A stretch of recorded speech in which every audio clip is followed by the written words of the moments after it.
Good morning student. Today we will discuss on political chapter first power sharing. Power sharing इस word से ही पता चल रहा है शेयरिंग ऑफ पावर. हमने अपनी पावर्स को क्या किया है, शेयरिंग किया है. फॉर एग्जाम्पल हम लेते हैं स्कूल. स्कूल में सबसे ज़्यादा पावर जो है वो किसके पास में होती है, प्रिंसिपल के पास में. किसके पास में होती है, प्रिंसिपल के पास में होती है. फिर वाइस प्रिंसिपल, फिर इंचार्ज और फिर होती है टीचर्स. रीज़न क्या है पावर शेयरिंग का, स्कूल के अंदर जो प्रिंसिपल हैं वो अलोन जो है वो स्कूल को रन नहीं कर सकते, वो रूल्स एंड रेगुलेशंस बना सकते हैं. That's why they share the power. उसके बाद में वाइस प्रिंसिपल, फिर इंचार्ज एंड टीचर्स. तो स्कूल को रन करने के लिए हमने यहाँ पर क्या की, पावर्स को हमने क्या किया, शेयरिंग कर दिया, पावर शेयर की है. तो अगर हम इंडिया की बात करते हैं तो इंडिया भी क्या है, लार्ज कंट्री है, डाइवर्सिटी है. तो it can not run by, ये किसी एक पर्सन से रन नहीं कर सकते. तो यहाँ पर भी पावर्स को क्या किया गया है, शेयरिंग किया गया है. तो पावर शेयरिंग को अंडरस्टैंड करने से पहले हमारे पास केस हैं दो कंट्रीज़ के. फर्स्ट है बेल्जियम, ठीक है, और सेकंड है श्रीलंका. इन दोनों केसेस से हमें पता चलेगा कि वहाँ पर कैसे पावर्स को क्या किया गया, शेयरिंग किया गया. First we will discuss on Belgium. तो बेल्जियम जो था उसमें 59% जो थे वो डच स्पीकिंग थे.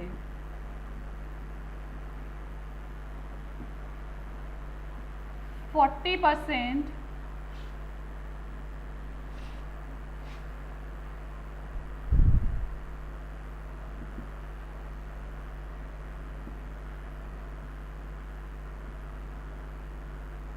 फ्रेंच स्पीकिंग थे, 1% जर्मन स्पीकिंग थे. But in capital city Brussels,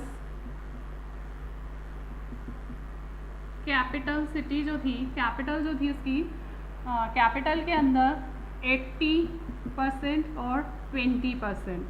80% जो थे वो फ्रेंच थे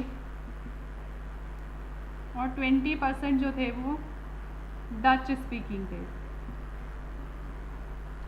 तो यहाँ पर हमने देखा कि बेल्जियम में एथनिक कंपोजिशन था. एथिक्स का मतलब क्या होता है, एथिक्स कंपोजिशन का मतलब होता है, एथिक कंपोजिशन का मीन्स क्या होता है, social division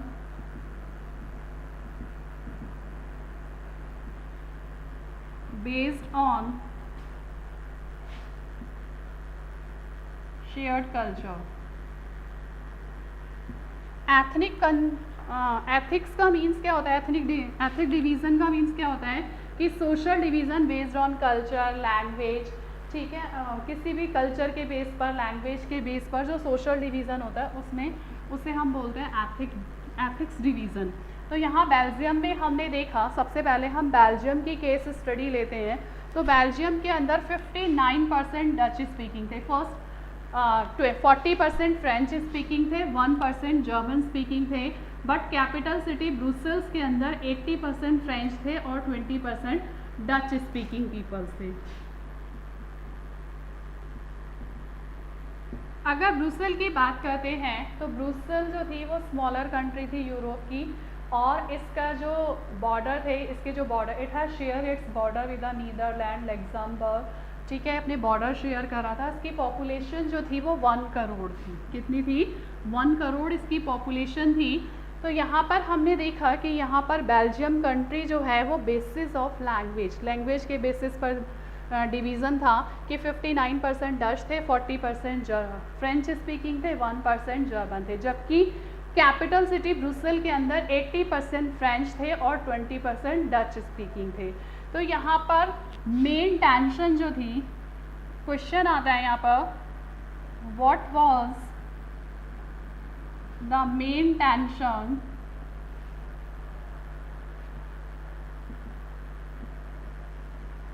between Dutch speaking and French speaking community.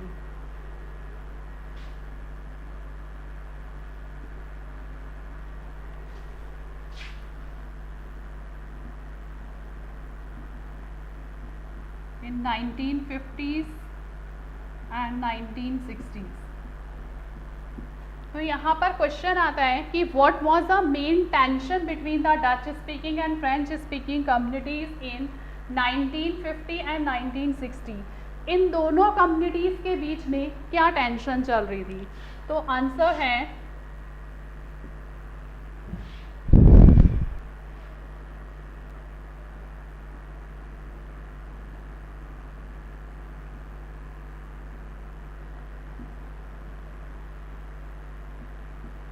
the majority French speaking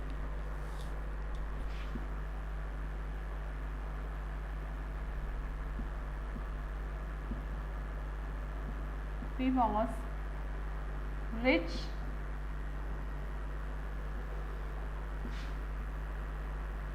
and powerful. It is this was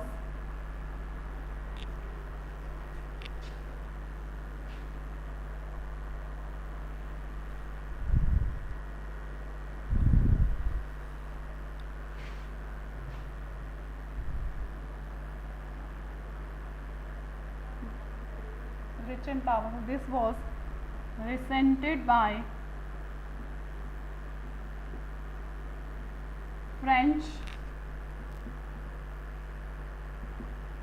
speaking community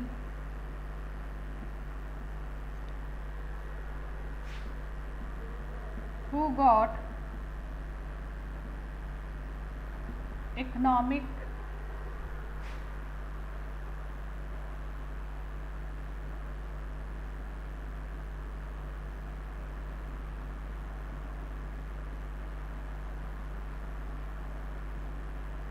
letter. तो यहाँ पर दोनों कम्युनिटीज़ के बीच में मेन टेंशन क्या थी कि मेजॉरिटी फ्रेंच स्पीकिंग कम्युनिटी, क्योंकि हमने देखा कि फ्रेंच की कैपिटल के अंदर क्या थी, मेजॉरिटी थी. तो French speaking community was rich and powerful. क्योंकि ये रिच और पावरफुल थी, this was resented by the Dutch speaking community who got the economic benefits later. Dutch speaking communities को रिसेंटेड करी थी क्योंकि उन्हें इकोनॉमिक बेनिफिट्स और एजुकेशन जो थी वो कब मिली थी, लेटर बाद में मिली थी. But Brussels presented A special problem. लेकिन ब्रुसेल के अंदर स्पेशल प्रॉब्लम प्रेजेंटेड हो रही थी. स्पेशल प्रॉब्लम, यहाँ पर स्पेशल प्रॉब्लम क्या प्रेजेंटेड हो रही थी कि फ्रेंच स्पीकिंग कम्युनिटी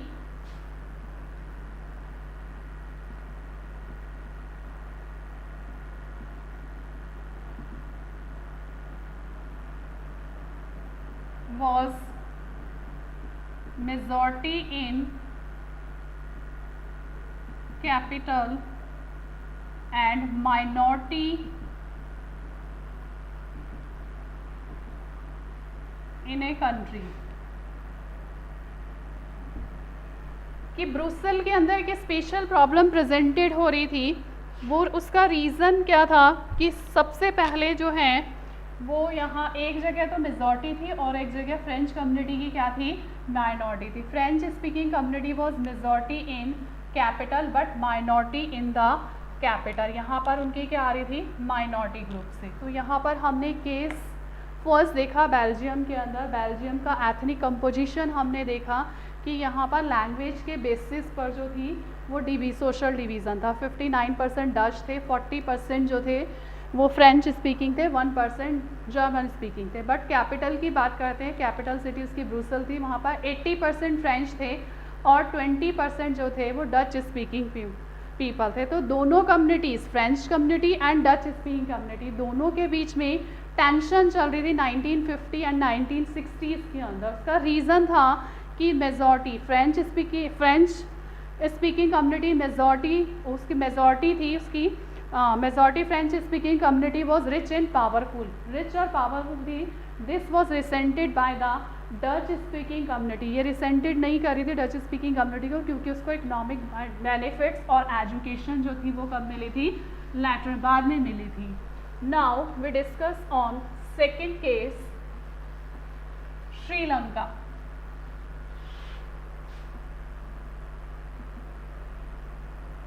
श्रीलंका जो है एक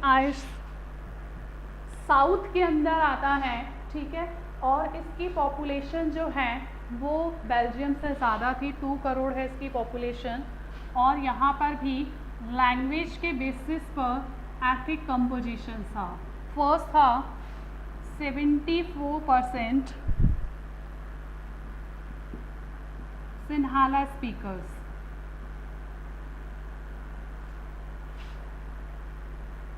उसके अलावा 18% तमिल्स, और तमिल्स का जो डिवीज़न था वो 2% यहाँ पर डिवाइडेड था. श्रीलंकन तमिल्स,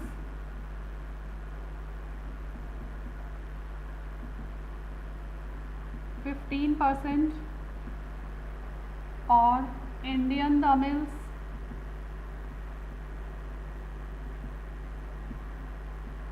3%.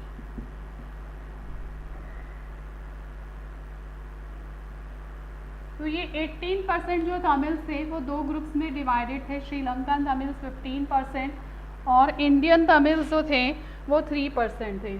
7% जो थे वो क्रिश्चियंस थे, जो कि दोनों थे, हिंदू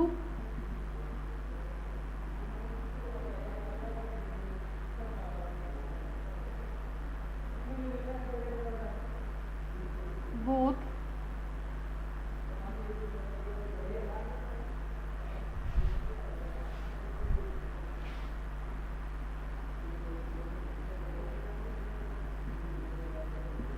Tamils and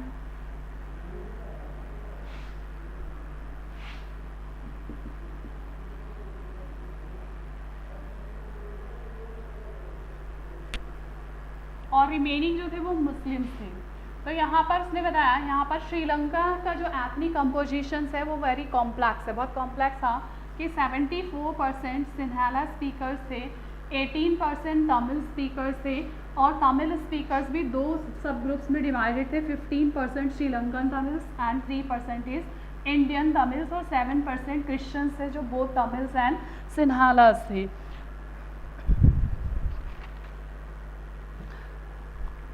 नेक्स्ट है, अब यहाँ पर क्वेश्चन आता है कि what is difference between Sri Lankan Tamils and Indian Tamils. तो श्रीलंकन तमिल्स जो थे वो कौन थे?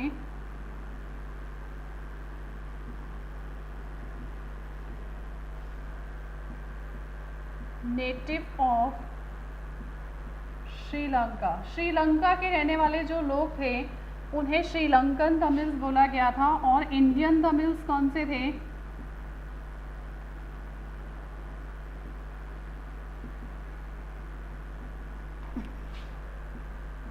whose forefathers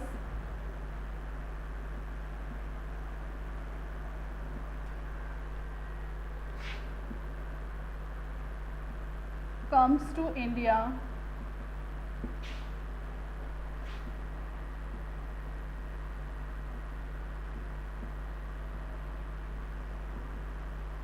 प्लांटेशन वर्कर, जो वहाँ पर प्लांटेशन वर्कर के रूप में आए थे और वहीं आकर रहने लग गए श्रीलंका के अंदर, तो उन्हें नेम दिया गया था इंडियन तमिल्स. अब यहाँ पर जो रिलीजन फॉलो किया जाता है, यहाँ पर मेजॉरिटी किसकी थी? सिन्हाला स्पीकर्स की. मेजॉरिटी किसकी थी? सिन्हाला स्पीकर्स की यहाँ पर मेजॉरिटी थी. तो हमने दोनों केस स्टडीज़ देखी. दोनों केस स्टडीज़ में हमने क्या देखा कि एक में क्या था, बोथ केस स्टडीज़ के अंदर हमें just imagine A situation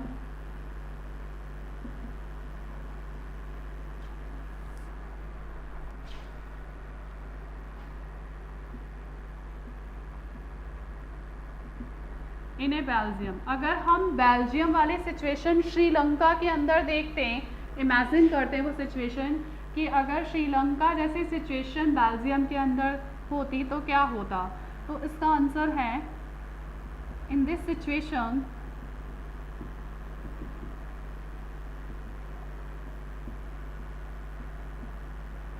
majority community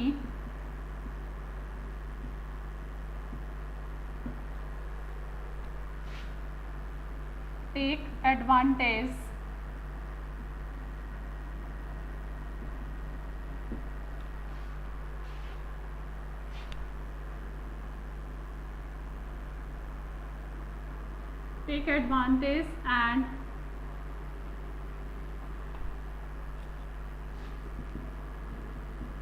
and imposed its wills on minority community।